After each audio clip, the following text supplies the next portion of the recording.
I caught my husband cheating. Now I'm drowning in doubt and tradition. I married my husband only last October, hardly a year ago. We'd been sweethearts since we were teenagers, practically inseparable for over a decade. Sure, he can be tough sometimes, but so can I, and I never imagined he'd take it this far. Yet here I am, sitting in my living room, staring at the ring on my finger, unable to shake the image of that text conversation I found on his phone last night. For 2 days, I felt an odd anxiety gnawing at my gut. A little voice kept whispering, check his phone, check his phone. I tried to ignore it. I had no real reason to suspect anything. We've been happy since high school, or so I believed. But the urge persisted, growing louder each time he looked at his phone, each time he went to the bathroom. It felt irrational, even paranoid, but the feeling wouldn't quit.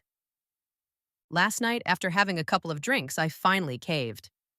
I found his phone in the bathroom, unlocked, and my heart pounded. I told myself I might be doing something unfair, something shitty, as I put it, snooping for no reason. But I also felt certain I'd see something that would break my heart. And that's exactly what happened. He was texting some girl I'd never heard of, a workmate, as he later claimed. She'd told him she was waiting for him, referencing some flirty remark about the pants she wore and how she wanted to get spanked. Then the messages ended with, I love you. My stomach dropped. This was more than an innocent flirt. He was telling another woman he loved her, or at least letting her say it and playing along. I stumbled out of the bathroom, phone in hand, tears burning behind my eyes. He saw me and immediately knew something was wrong. I confronted him, blurted out what I saw, demanded to know who she was, how long it had been going on, whether they'd done more than just talk. He denied any physical affair, said it was only flirting. It didn't mean anything. But how do I believe that when the texts were dripping with sexual innuendo and ended with an I love you? He tried to hug me, apologizing, promising it was just a stupid moment, that I must not do anything drastic. But I felt cold, numb. I half wanted to scream, half wanted to disappear. My heart hammered with fear of being lied to, fear of losing him. Because despite this betrayal, part of me still loves him. We grew up together. I can't just erase all that in one night. For a moment, he insisted it was nothing physical, that he got carried away texting a coworker, enjoying the attention maybe. But I kept imagining them in some corner at his workplace, whispering flirty lines, or worse. He swears it didn't happen. I can't be sure. The doubts lodged in my chest like a stone. Adding to my turmoil, I live in Egypt, where divorce is a massive deal. Families talk, friends gossip. The social backlash can be crushing. Walking away from a marriage here isn't as straightforward as just signing papers. It could stain my reputation, hamper my future prospects, and devastate my extended family. My mother would be heartbroken, possibly humiliated. So, as furious and hurt as I feel, leaving isn't a simple step. I keep replaying the moment we got married last October. We danced, we laughed, our families congratulating us for finally tying the knot after years of dating. Everything seemed perfect. He was my best friend, the only man I'd ever known intimately. Now, 8 or 9 months in, he's telling another woman that he loves her. I can't help asking, was any of it ever real?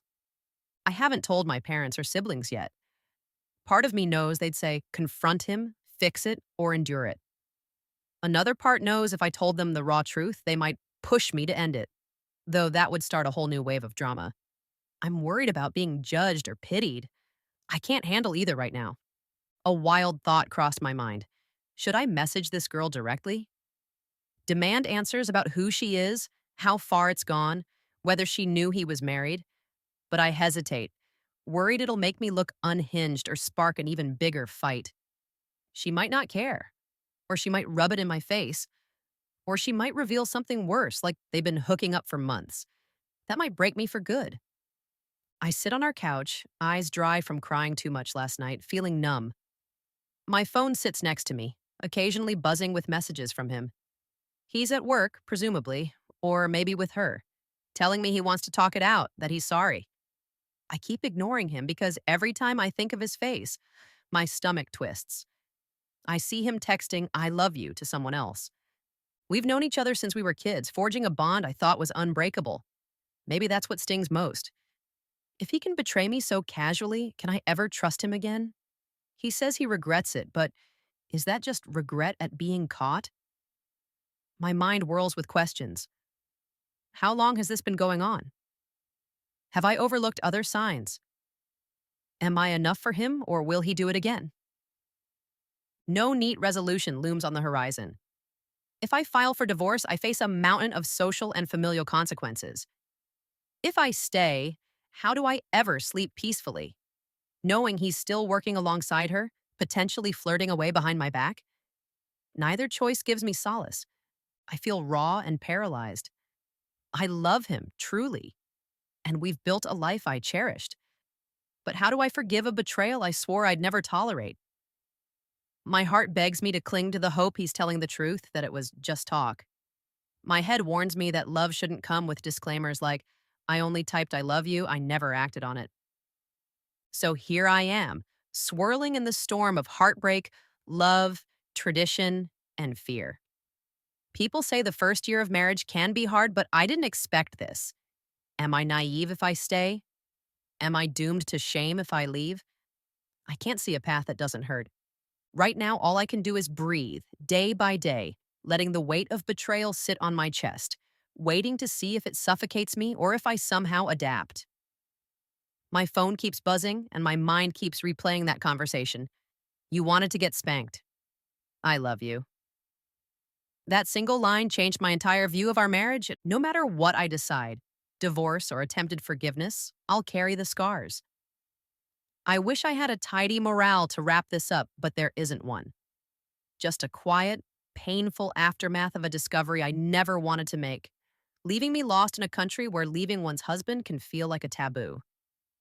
The rest is uncertain, and all I can do is hold on to whatever pieces of myself remain intact. I doubt I'll ever be the same,